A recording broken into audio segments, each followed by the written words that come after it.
Over the course of 2 decades, the image of Adolf Hitler held by the German people ascended from a fringe radical who lived on the edge of Weimar politics to the supreme leader of the Third Reich who conquered enemy nations apparently at will. But as the war turned against Germany, so too the people gradually turned against their Führer. By the final months of the war, they blamed him squarely for the death and destruction engulfing Germany. So now we must ask, what do the German people think of Adolf Hitler in the days and weeks following the surrender and occupation of their nation?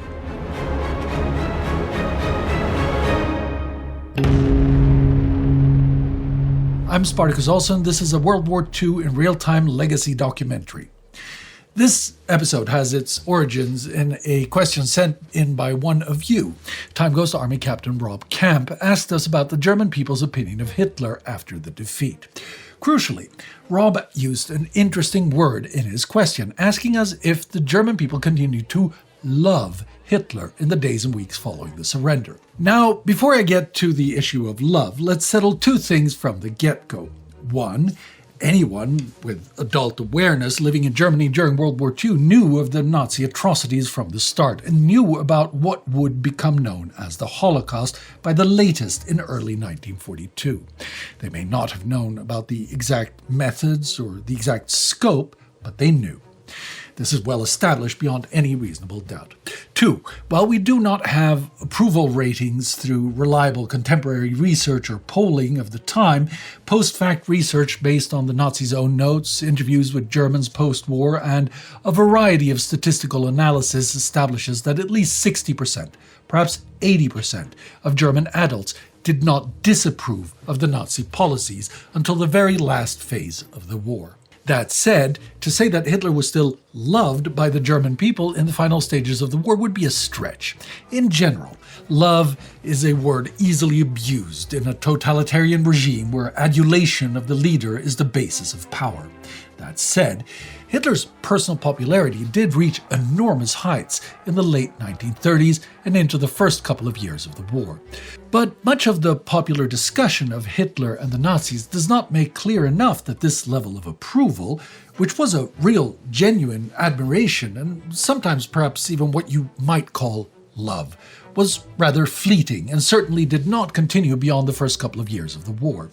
As it became ever clearer that Germany was losing the war, Hitler's popularity declined and most people became completely disillusioned with the Führer and with the Nazi Party. There was certainly very little love for Hitler on display in the shattered ruins of German cities by May 1945. So, let's take a look at how this support declined over the course of the war. Hitler was at the absolute peak of his popularity in the summer of 1940. The pre-war successes of remilitarizing the Rhineland, the Anschluss with Austria, and the annexation of the Sudetenland followed by all of Czechoslovakia had won over even many of those who had doubted and opposed Hitler during the rise to power. Then, while Hitler's declaration of war cast many Germans into fearful doubt, the decisive early war victories in Poland, Scandinavia, the Low Countries, and France, which also saw the British driven from the continent, left most of Germany in ecstatic support for the Führer. Here's how Ian Kershaw describes Hitler's triumphant return to Berlin on July 6, 1940, a fortnight after taking the French surrender.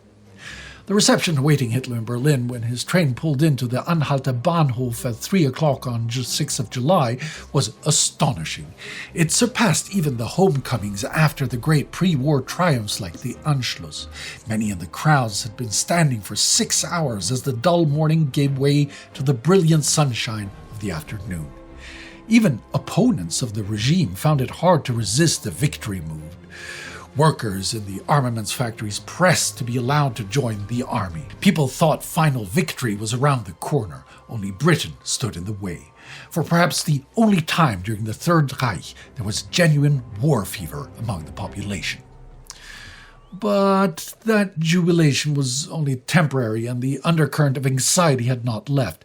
See, most Germans, and Hitler himself, had hoped or were still hoping that Britain would make some sort of settlement, leaving Germany master of Europe.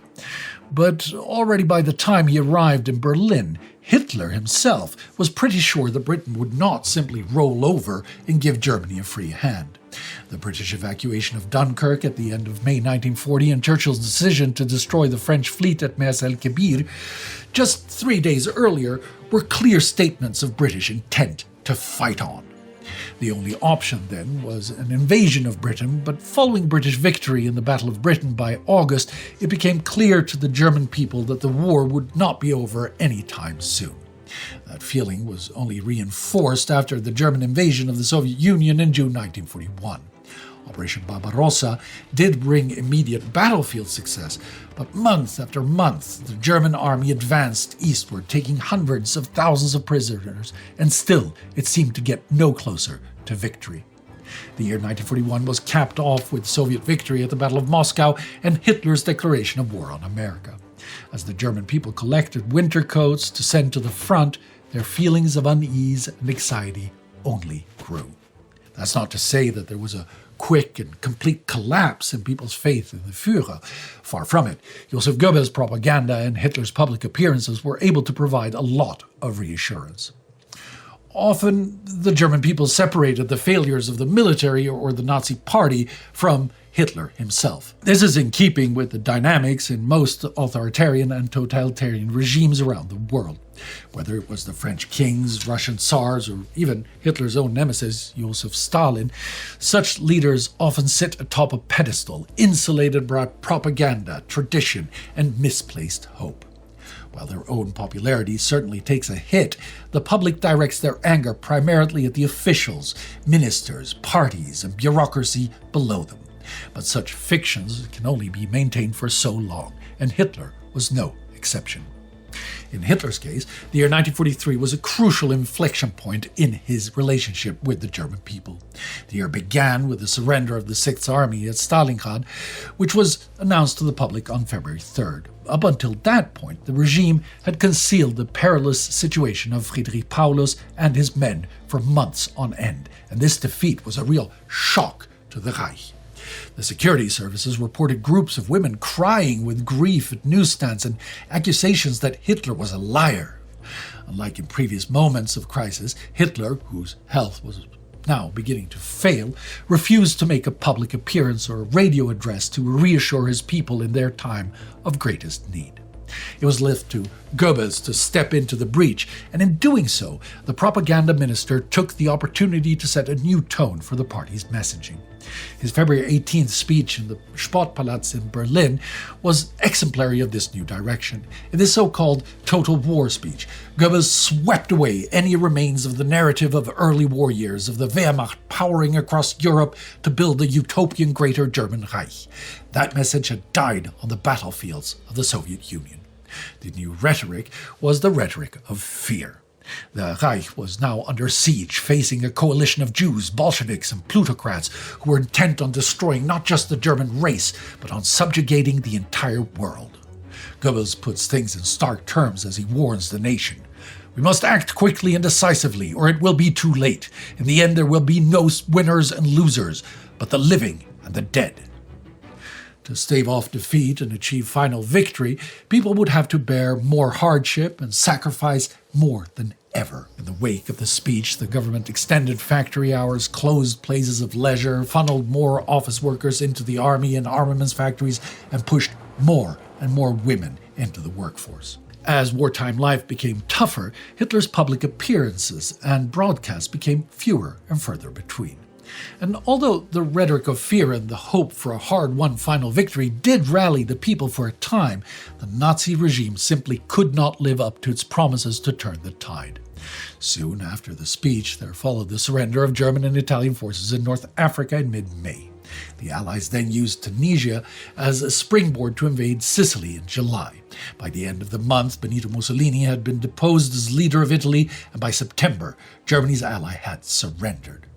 On the Eastern Front, the Soviets liberated Kharkov and Kiev by the end of the year.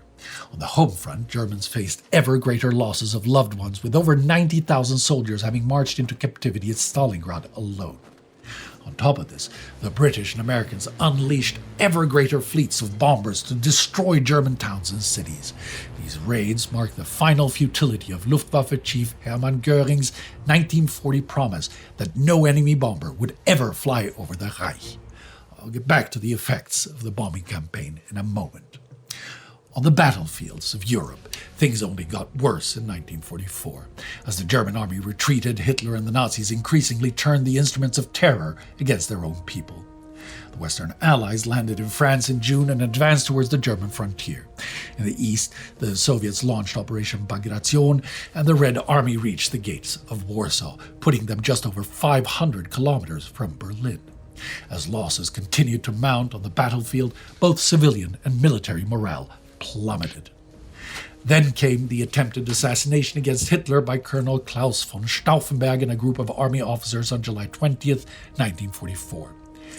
At first, Hitler's apparently miraculous survival led to a brief outpouring of happiness and relief.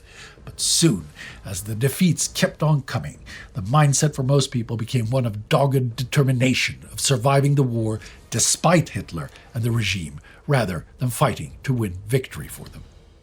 Faced with such a crisis, the regime fell back on their tools of repression. Until mid-1944, these had mainly been directed solely at overt racial and political enemies rather than the great mass of ordinary Germans. But this changed in the aftermath of the bomb plot. As well as hunting down those connected to the plot, the security services and police became far harsher, handing out more prison sentences and executions for things like defeatism and undermining the military. Tendencies that would reach their climax almost a year later in the bloody final days of the war as SS and SD killing squads murdered at will. But even in the more repressive atmosphere of late 1944, everyday criticism and mockery of the Führer became increasingly commonplace. The absent Führer was no longer the lodestar of the state, but the target of all frustrations. The final fracturing of Hitler's image came towards the end of 1944 as the Allied bombers unleashed a new wave of attacks which devastated hundreds of German towns and cities and killed tens of thousands of people. Despite what the head of RAF Bomber Command Arthur Harris had hoped for, this bombing campaign didn't come close to breaking German morale, though, and there was no prospect of a mass uprising against the regime. In post-war analysis, the combined effect was described by the Allies themselves, as Richard Overy reports in his book The Bombing War in Europe, 1939 to 1945. Norman Bottomley, RAF Chief of Staff Charles Portal's deputy for the last 3 years of the war and Arthur Harris's successor as Commander-in-Chief at Bomber Command, contributed an assessment of British bombing at a workshop organized by Tedder, now Chief of Staff, in August 1947 under the codename Exercise Thunderbolt. The effective area attack, he concluded, was great but never critical, nor was enemy morale ever critically undermined. Said, it did demonstrate to Germany once and for all that their government was unable to protect them and was incapable of striking back. Although the vengeance weapons, the V-1 flying bomb and the V-2 rocket, were much touted in Goebbels' propaganda, it soon became clear to the population that they too would fail to turn the tide of war. Of course, there were still people who believed that Hitler would work some sort of miracle. One man interviewed in the late 1950s told his interviewer that, back then, I included Adolf Hitler in my prayers even in 1945, although I was listening to the BBC under the covers. That was because I was afraid that something was about to happen that I wouldn't be able to handle. But the mood in the country as a whole was at rock bottom, especially after the consequences of the failure of the Ardennes offensive became clear by mid-January 1945. This was the last roll of the dice on the Western Front and was also followed in a matter of days by a massive Soviet offensive in the east. Soon, the Red Army had taken all of Poland, advanced into pre-war German territory, and stood on the banks of the river Oder, just 70 kilometers from Berlin. An SD report from the end of March 1945 summed things up pretty well.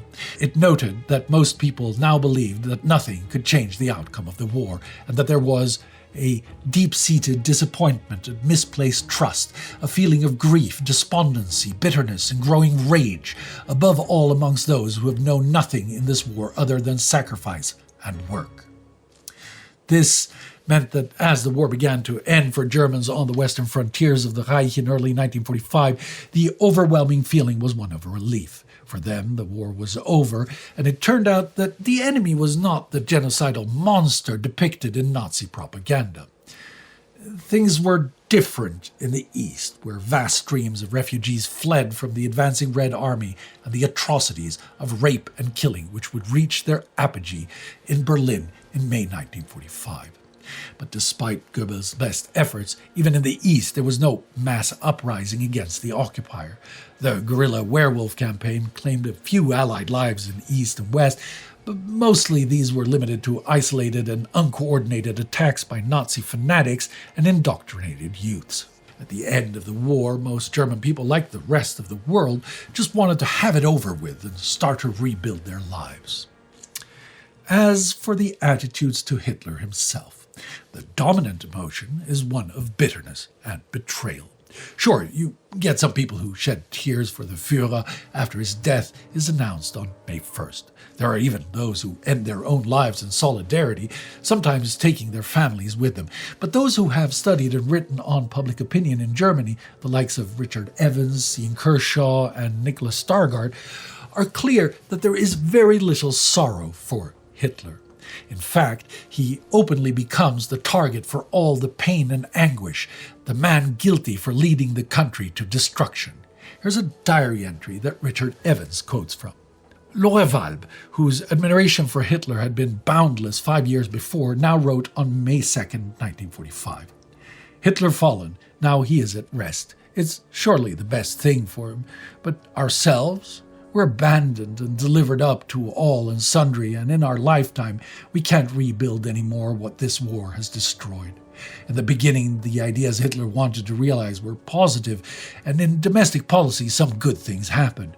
But he failed totally in foreign policy, and particularly as the supreme warlord.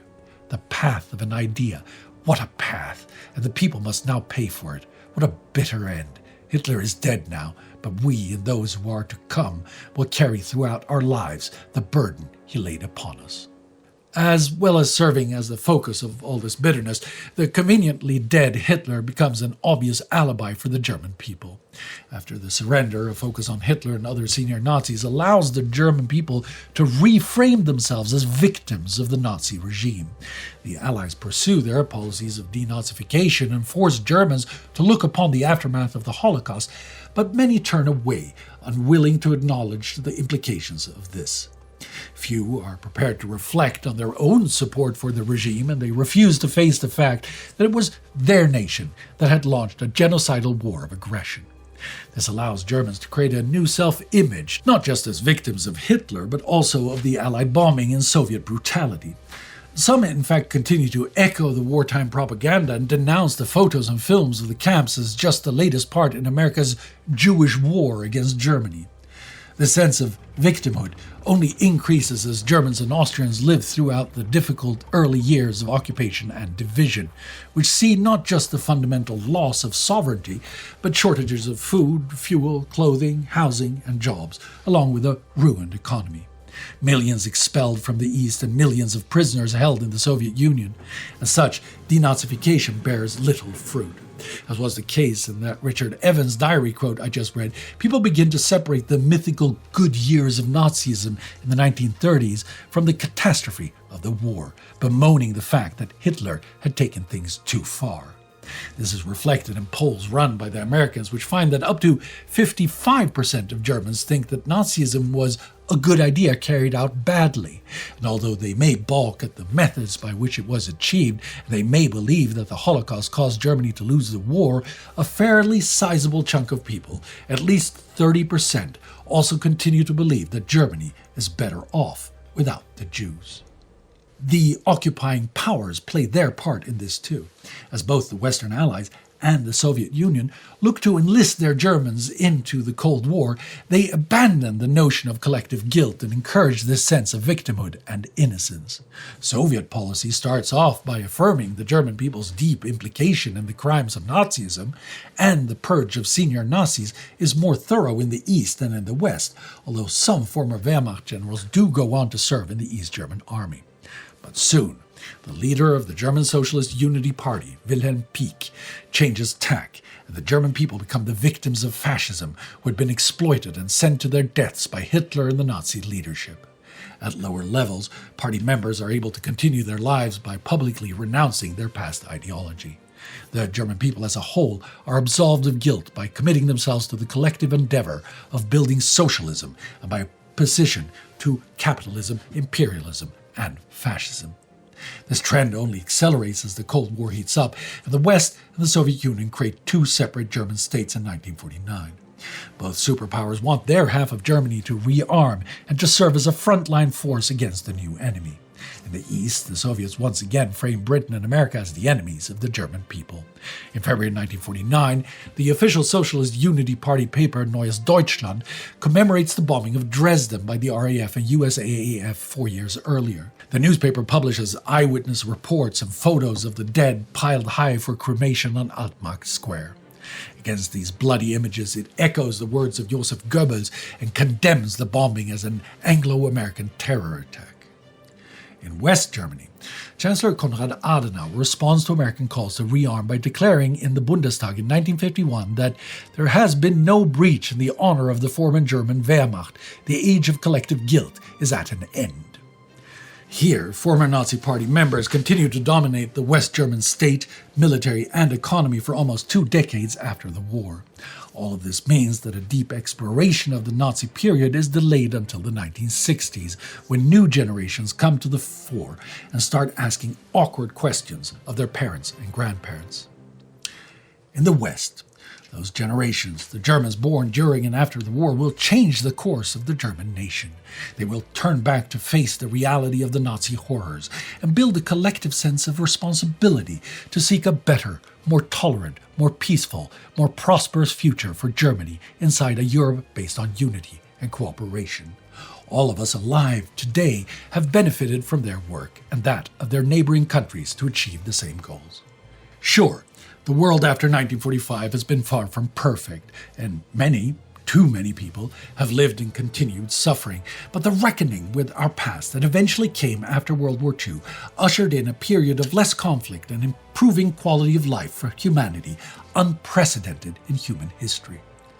In 2024, that legacy prevails, but has come under renewed threat from within and without. We owe it to the dead of World War II to not let it falter. We owe it to the victims of Nazism to resist the forces of division, chauvinism, tyranny, oppression, and aggression with all our might. We owe it to them and ourselves to never forget.